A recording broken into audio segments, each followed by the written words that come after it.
ये जो संघर्ष है ये किसी क्षेत्र का संघर्ष नहीं है, किसी जाति का संघर्ष नहीं है, सिर्फ महिला का भी संघर्ष नहीं है, ये धर्म और अधर्म की लड़ाई है।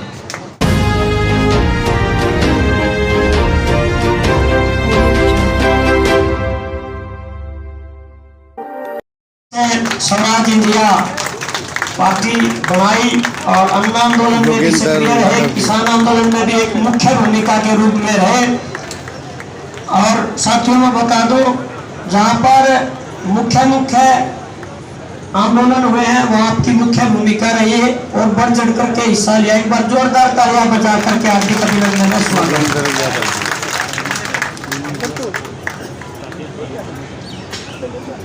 इस ऐतिहासिक धरने में उपस्थित सभी साथियों,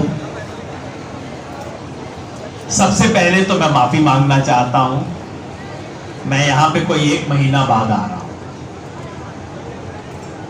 पिछले 1 महीने से मैं इस धरने के बारे में बोल रहा था, लेख लिख रहा था, लेख हिंदी में, पंजाबी में, उर्दू में, मराठी में, उड़िया में, सब भाषाओं में छप रहा था, बयान दे रहा था, लेकिन मैं खुद नहीं आया था। 1-2 साथियों ने कटाक्ष भी किया। मैंने कहा भाई, इस टाइम कर्नाटका में ड्यूटी लगी हुई है और ये एक ही भाषा जानते हैं। मैंने पहले भी कहा था, ना ये संविधान की भाषा जानते, ना ये कानून की भाषा जानते, ना ये मर्यादा समझते, ना सच और झूठ समझते। बस इन्हें वोट की चोट की भाषा याद आती है और कोई भाषा ना। तो मैंने कहा भाई, आप लोग वहां दिल्ली में मोर्चा संभालो, मेरी ड्यूटी कर्नाटका में लगी हुई है। पिछले 2 महीने से मोटे तौर पे मैं कर्नाटका में बैठा हुआ और अगर वोट की चोट लगती है तो उसके बाद इनके तेवर बदलते हैं, इनके मिजाज बदलते हैं, फिर इनको कानून, संविधान, मर्यादा भी थोड़ी सी समझ आनी शुरू हो जाती है। तो वो काम करके मैं परसों हाजिर हुआ हूं और आज आपकी सेवा में यहां उपस्थित हुआ हूं। देरी के लिए माफी चाहता हूं।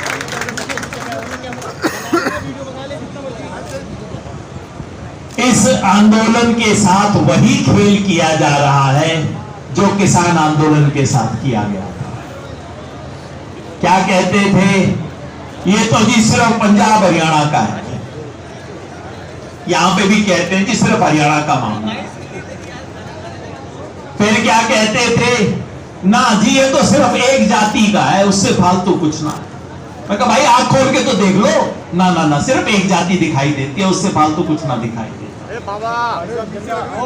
और सारे में यदि जनता इनके साथ नहीं है, सारी वही बातें, वही हथकंडे, गोदी मीडिया के वही सारे खेल।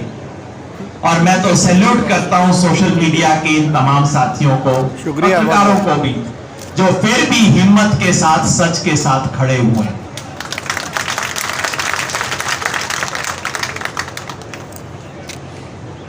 अभी विनेश बहन यहां बैठी हुई थी, मैं उनको कह रहा था कि जीजी, अरे हमारे यहां छोटी बहन को भी जीजी बोल देते हैं। मैं कहा जीजी देख, कि तुम जो लड़ रही हो, ये इस देश की हर लड़की देख रही है तुम्हारी इस लड़ाई को, और तुमने यहां जो हिम्मत दिखाई है उससे पता नहीं कितने लाखों लड़कियों की, लाखों औरतों की, सताई हुई महिलाओं की हिम्मत बनी होगी कि अगर ये बोल सकती है तो मैं भी बोल सकती हूं। और मैंने कहा बेटा, अगर तुम चुप कर जाती ना, सारी दुनिया को पता तो लग जाता कि ये हुआ है, लेकिन देखो ये लोग चुप करके बैठ गई।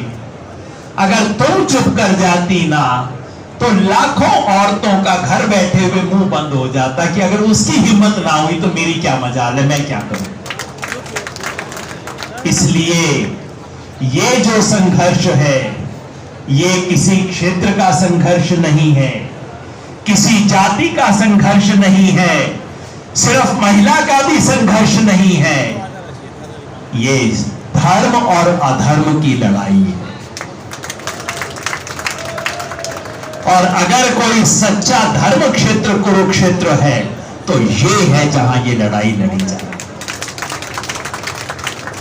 एक तरफ सत्ता, पैसा, झूठ और गुंडागर्दी, सत्ता, पैसा, झूठ और गुंडागर्दी, और दूसरी तरफ सच, संकल्प, धर्म और तपस्या, उसकी लड़ाई। और एक बात हमने किसान आंदोलन से सीखी है, बाकी जगह भी सीखी है, और ये आपको मैं बता दूं, और यही मैं कह रहा था विनेश बहन को कि जी कोई ऊट पटांग हरकत में फंसियो मत। आके लोग जोश देंगे, आंदोलनों में होता है, लोग आके फूंक देते हैं, ये कर दो, वो कर दो। हमें भी हर दूसरे दिन लोग आके कहते थे बस अब तो कर ही दो फायर, अब तो दिल्ली में ये कर दो, वो कर दो। हम हर रोज उनको ठंडा पानी पिलाते थे, भाई ठहर जा, डट जा भाई, बस यहां बैठे रहेंगे, सच पे सच हमारे साथ है, बैठे रहे, कोई ऊटपटांग हरकत ना करें, कोई उत्तेजना में ना आए, कोई गलत काम ना करें, बस ये इंतजार कर रहे हैं। जैसे किसान आंदोलन में उनको इंतजार था कि भाई इन लोगों से कोई एक गलत शब्द निकले, एक कोई उल्टी हरकत हो जाए, कहीं इनको हिंसा में भड़का लिया जाए, तो बस सारे आंदोलन को वहीं खत्म कर लेंगे। मगर किसान आंदोलन में हमारे बुजुर्गों की राय से, हमारे बहनों के सहयोग से ये हमने नहीं होने दिया। हमने कहा ना, ये हम नहीं करेंगे, हम बैठे रहेंगे। और जो जब जब इनके साथ डट के, अड़ के, खड़े रह के टकराया है, अपनी जमीन पे टिका रहा है, ये देखना, ये भाग जाते एक स्टेज के बाद। बस यही फॉर्मूला है। कुश्ती के दाव पेच होते हैं ना कई तरह के, मैं तो भाई जानता ना, जिंदगी में कभी की ना मैंने तो कुश्ती, लेकिन ये सिंपल दाव पेच है, टिके रहो। और आप टिके रहो, अपनी तरफ से कुछ ना करो, सच आपके साथ है। एक दिन ये आपको सड़क पे दौड़ते हुए दिखाई देंगे, भागते हुए दिखाई देंगे। तो मैं ज्यादा लंबी बात ना करूंगा, आप सबको मैं फिर धन्यवाद देना चाहता हूं। मैंने बार बार कहा है कि पिछले 9 साल में इस देश में विपक्ष जो है वो संसद में नहीं, सड़क पे रहा है। सड़क से जो बात संसद में होनी चाहिए थी, दुर्भाग्य से वो बातें नहीं होती संसद में। आजकल तो माइक ही ऑफ कर देते।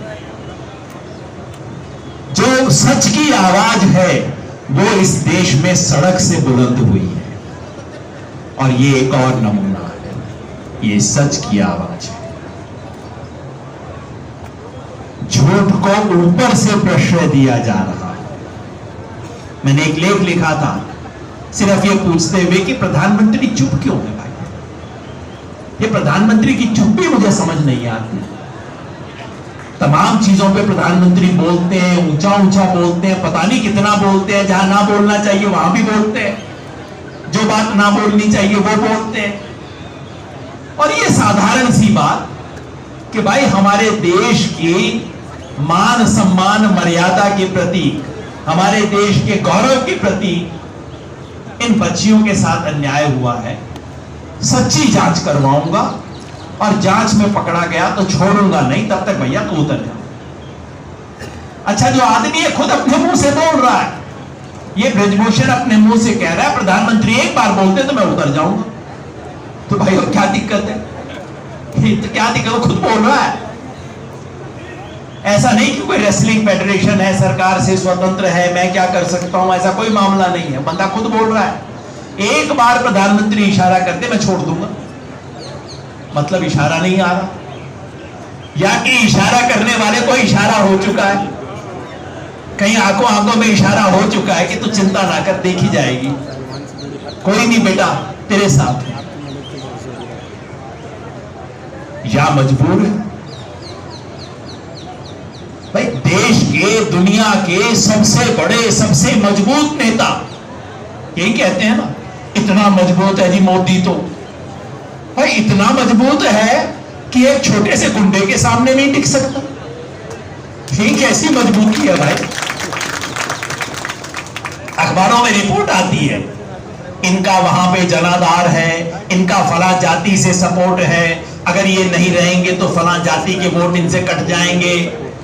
तो भाई राजनीति यहां नहीं हो रही, राजनीति तो वहां हो रही है। वहां वोटों की कैलकुलेशन चल रही है कि अगर इस आदमी को हाथ लगा दिया तो इतनी कॉन्स्टिट्यूएंसी जाएंगी, इतने वोट जाएंगे, और मान के चल रहे हैं कि जनता पागल है, जनता बेवकूफ है, गुंडे के पीछे जनता चलती है, मान के चल रहा है नेता। तो इतने मजबूत नेता है कि एक गुंडे के सामने असहाय है, इतने दूरदृष्टि वाले हैं कि मान के चलते हैं कि जनता गुंडे के पीछे चलेगी। या कि नेताजी को फर्क नहीं पड़ता, या कि नेताजी को खुद लगता है कि औरत है, कर दिया, क्या फर्क पड़ता है? क्या ऐसा मामला है क्या? ये देश सवाल पूछ रहा है, मेरे पास इसका उत्तर नहीं है सब सवाल का, लेकिन आज ये देश सवाल पूछ रहा है। बेटी बचाओ के नारा देने वालों से सवाल पूछ रहा है, क्या आप गंभीर हो, या आप कहीं ना कहीं इन चीजों को शह दे रहे हो, या कि आप मजबूर हो? अगर इन तीनों में से कुछ भी हो तो आपको प्रधानमंत्री बने रहने का अधिकार नहीं है। तो और लंबी बात मैं नहीं कहूंगा, बस सिर्फ इतना ही कि यह आंदोलन एक बार फिर मिसाल बना इस देश के अंदर जनता के प्रतिरोध की। इस देश में आप कुछ भी कर लो, आपके पास मीडिया है, आपके पास पैसा है, आपके पास सत्ता है, आपके पास पुलिस है, आपके पास ईडी है, आपके पास आईटी है, लेकिन इस देश की जनता के पास आत्मा है, और वो आत्मा नहीं मरती। सब कुछ कर लो, आत्मा इस देश की जनता की जागी हुई है। अंत में कुछ भी कर लो, देश की जनता को पता लग जाता है यार गलत कर रहा है, ये तो गलत काम है। बाकी ठीक है, टीवी से उसकी आंख में आप खुद धूल झोंक लो, वो हो जाता है, पागल भी हो जाती है बीच बीच में जनता, लेकिन आखिर में जनता की आत्मा कहती है ना, ये तो गलत काम कर रहा है। और आज इस देश की आत्मा का प्रतीक ये धरना बन चुका है। हमें सबको यहाँ इसके साथ डटे रहना है, किसी तरह की कोई उत्तेजना नहीं करनी, किसी को उकसाना नहीं है, हमारे साथियों पे दबाव नहीं डालना है कि अब ये कर लो, अब वो कर लो ना, डटे रहो बस, और कुछ ना करना, डटे रहो। ये संख्या जो है बढ़ती जाएगी और बढ़ती जाएगी, और एक दिन घुटना तो टेकेंगे। मैं किसान आंदोलन में बात कहा करता था, आखिरी 4 महीने मेरे सारे साथी बैठे, याद होगा आपको, मैं कहता था मोदी जी आपके पास 2 ही रास्ते हैं, या तो सस्ता सौदा कर लो या महंगा करके सौदा कर लो। सस्ता नहीं किया उन्होंने, बड़ा महंगा करके सौदा किया। यहां पे भी पहले दिन मान जाते तो यहां बैठे हुए कम से कम आधे लोग कहते यार देखो कितना अच्छा प्रधानमंत्री है, गलत बात हुई, देखो एक आदमी को सीधा उसने टाइट कर दिया। फायदे का सौदा हो जाता मोदी जी के लिए, 5वें 7वें दिन कर लेते तो सस्ता सौदा हो जाता, पर मोदी जी को शौक है महंगा सौदा करवा के मानते हैं। तो चलिए आप और महंगा करवा लो मोदी जी, हम यहाँ टिके हुए हैं, आप देख लो कितना महंगा सौदा करवा के मानोगे, तभी हम जाएंगे, लड़ेंगे और जीतेंगे, लड़ेंगे लड़ेंगे लड़ेंगे। भारत माता की, भारत माता की। धन्यवाद।